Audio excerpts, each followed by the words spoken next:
sy le lalagna raiky zay zay niambarako anao Jesosy tompo zalahy izy le lalagna izy le lalagna tokane lalagna tsy mba mamitake lalafamonje ho asonao satria izy le famarignane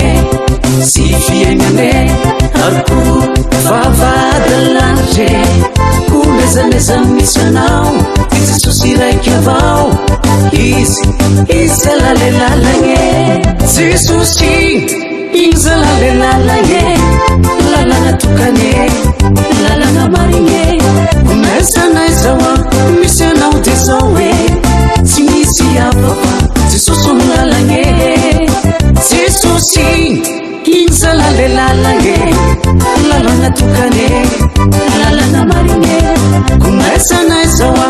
misy anao de zao tsy misy hafafa Jesosy ny lalagna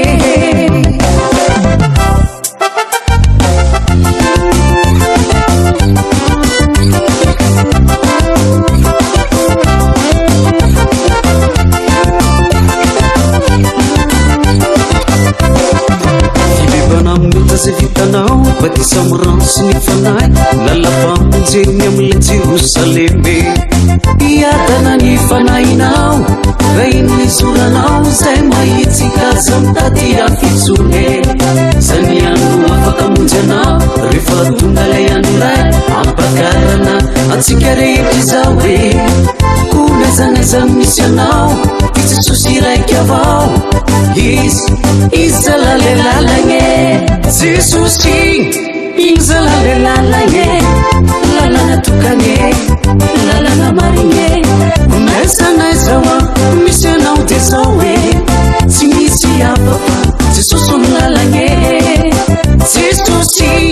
igny zala le lalagna lalagna tokane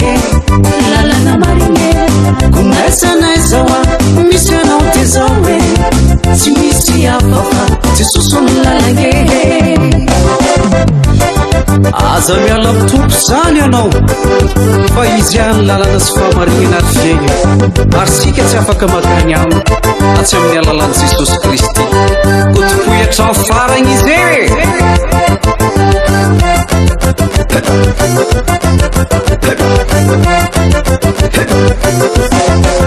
Jesosy igny zala le lalagna lalagna tokane lalagna marigny onaizana izaoa misy anao de zao